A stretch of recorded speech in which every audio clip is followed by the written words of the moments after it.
What's up, people? Welcome to the video and welcome back, members of the Tang Gang. I am Tangy Nacho, and today we got the recap for Overwatch League Season 2, Stage 3, Week 4. Before we start, let me know down in the comments what your favorite match from last week was. Like the video if you're excited, and now without further ado, let's jump into this. We kicked off Week 4 with a great match between the Hangzhou Spark and the Los Angeles Valiant. I definitely underestimated how close this match would be.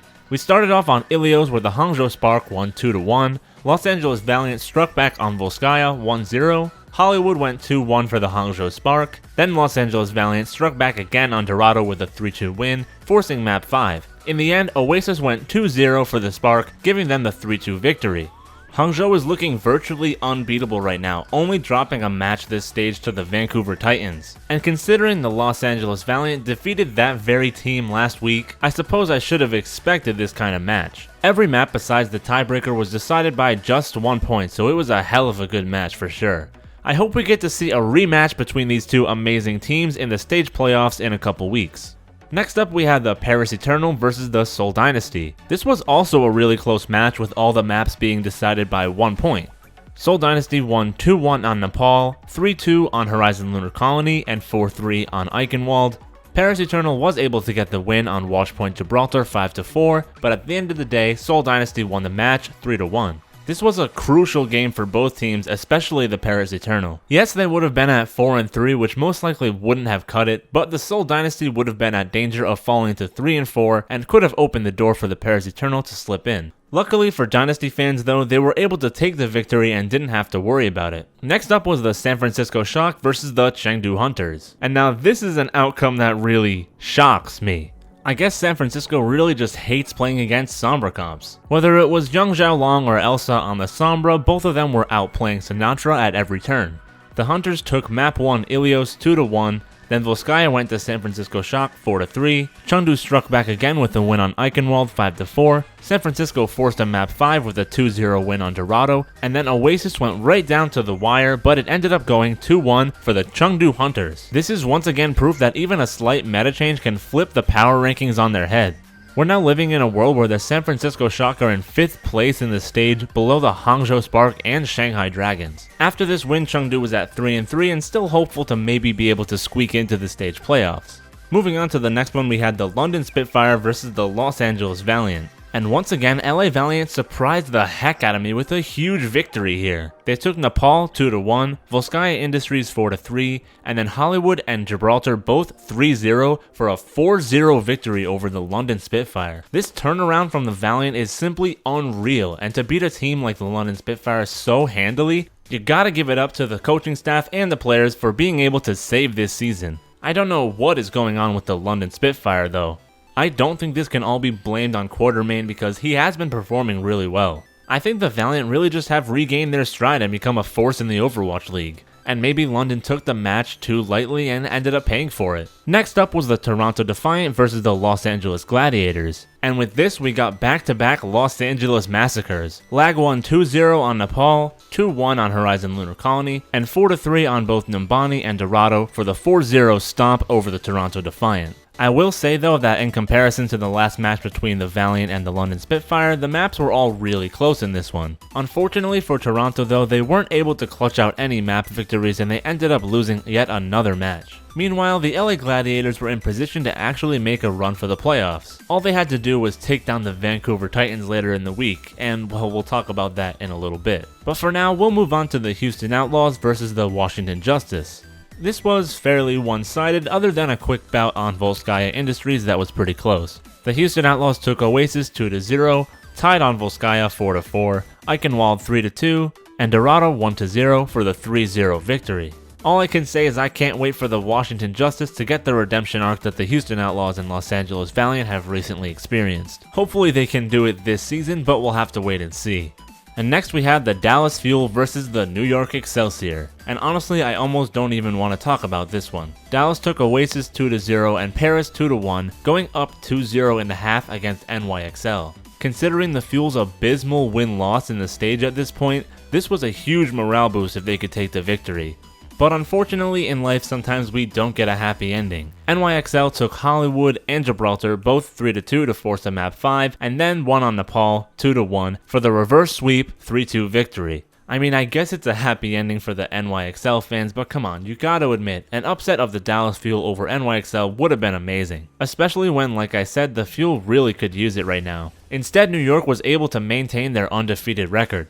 Honestly, it's refreshing to see a stage standings where the Vancouver Titans and San Francisco Shock are not at the top. Next up we had the Boston Uprising versus Philadelphia Fusion. And as predicted, this was an incredibly hype match, one of the lowest scoring games to go to a map 5 I've ever seen. The Philadelphia Fusion took Nepal 2-0, Boston Uprising struck back on Horizon Lunar Colony 2-1, then Philly took Numbani 1-0, Boston took Havana 2-1, and in the end it went 3 rounds on Ilios, but the Philadelphia Fusion were able to come out with the win, taking the match 3-2. It doesn't really get much closer than this. Which is kinda sad for the Philadelphia Fusion because I think they're a better team than the Boston Uprising right now for sure. Yes, they did get the win, but it wasn't really convincing enough for me. All throughout this season, they've been getting these really close wins against teams that they should be dominating. I guess we'll just have to see how long they can keep it up and if they're able to take the wins they need next week to push themselves into the stage playoffs. But let's move on to the Florida Mayhem versus the Hangzhou Spark. Not really much to say here, one of the best teams in the league versus arguably the worst. The Spark won Nepal 2-0, Volskaya 2-1, Eichenwald 3-0, and Dorado 3-1 for the 4-0 absolute stomp. Good on the Spark for not holding back, and horrible on the Mayhem for still playing like trash. Let's go Mayhem, step it up. Just like the Washington Justice, I can't wait to see the redemption arc for the Mayhem. But again, I'm not sure if that will happen this season. I think a lot of things are going to have to change, including meta and roster, for the Mayhem to be able to push themselves back into the league. So let's just move on to the Shanghai Dragons versus the Guangzhou Charge. This one started off a bit one-sided, but in the second half it got interesting. The Shanghai Dragons won Ilios and Paris 2-0, but then the Guangzhou Charge struck back on Hollywood 2-1. The Charge had a chance to force map 5 on Gibraltar, but they were not able to edge it out, and the Shanghai Dragons took it 4-3 for the 3-1 victory in the match. The Charge have been having a pretty rough stage overall so far, and running Hoppa on the Sombra is not the best choice in my opinion. You have Eileen, you should use Eileen, that's all I have to say. Shanghai played a stellar match though, good on them, and they're looking great for the stage playoffs. Next up we had the Los Angeles Gladiators versus the Vancouver Titans. LAG needed this one to really solidify themselves in the stage playoff running, but unfortunately they were not able to get anywhere close. Ilios went 2-0 for the Titans, Horizon Lunar Colony 4-3 Titans, Numbani 3-1 Titans, and Gibraltar 1-0 Titans for the 4-0 stomp. The Gladiators were not able to follow in their cousins' footsteps, and the Titans got their redemption against Los Angeles. This match pretty much solidified the Vancouver Titans with the top spot in the West, while leaving the Gladiators in this limbo spot where they might be able to get in, but it's completely out of their hands now. They pretty much need Shanghai to fall off next week, and I don't think it's going to happen personally. Let me know what you think in the comments below. But let's move on to the London Spitfire versus the San Francisco Shock. As if the nightmare against the Valiant wasn't enough, the London Spitfire now had to face off against the Shock, and it went exactly the same way pretty much. Shock took Oasis 2-0, Horizon Lunar Colony 6-5, Numbani 1-0, and Havana 5-4, taking the match in a 4-0 stomp. This was one of the worst weeks for the London Spitfire in recent memory, and they did run Nust in this one, so to me it's not a main support issue. You could make the argument that if they're practicing with both Quartermain and Nust, neither of them is getting the full playtime that they need, but I'm not sure if I buy that. The Shock is of course an amazing team, so I guess the London Spitfire shouldn't take this loss too hard. But going 8-0 in maps for a week is never going to sit well with the team. The Shock could have slipped out of playoff contention if they lost this, but luckily for them, they were able to hold on to it. After that, we had the Houston Outlaws versus the Toronto Defiant. We got to see Logix and Mangachu get some playtime, and honestly the Toronto Defiant looks significantly better I think. They were able to take map 1 Oasis 2-0. But then the Houston Outlaws struck back on Horizon Lunar Colony 3-2, Eichenwald 2-1, and Dorado 3-1 to seal the victory 3-1. I think once Toronto really gets used to their new players and irons out all the issues, they'll be doing really well again. Meanwhile, this was a huge win for the Houston Outlaws, solidifying them with that 5-2 record and putting them in stage playoff contention. And lastly, we had the Chengdu Hunters versus the Seoul Dynasty.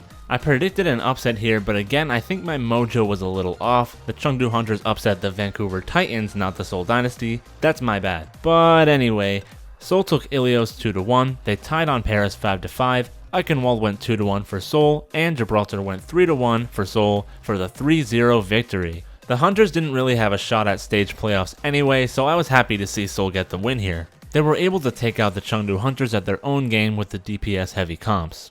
But anyway, that does it for the recap of last week. Next week we've got the Atlanta homestand, and unfortunately for Atlanta, the Reign are in a really bad spot right now, but I guess this is the perfect chance to test out the power of the home team crowd. Only 8 matches this week, so we'll go through them real quickly. First up is Florida Mayhem versus the New York Excelsior, NYXL 4-0. Philadelphia Fusion versus Washington Justice, 3-1 Philadelphia. Toronto Defiant versus Atlanta Reign, 3-2 Atlanta Reign. Guangzhou Charge versus Shanghai Dragons, 3-2 Shanghai Dragons. Philadelphia Fusion versus Shanghai Dragons, 3-2 Shanghai Dragons. Washington Justice versus Guangzhou Charge, 3-1 Guangzhou Charge. Florida Mayhem versus Atlanta Reign, 3-0 Atlanta Reign. And New York Excelsior versus Toronto Defiant, 3-2 Toronto Defiant. And that does it for the video. Thanks for watching all the way to the end. Remember, if you enjoyed the recaps, then make sure to drop a like, subscribe to join the Tang Gang for weekly Overwatch content, and comment below what you think of my predictions for next week. Will the Reign be able to go 2-0 at home, or will they choke like they usually do? We'll find out soon enough, and that's all I got for now, so until we meet again, later people.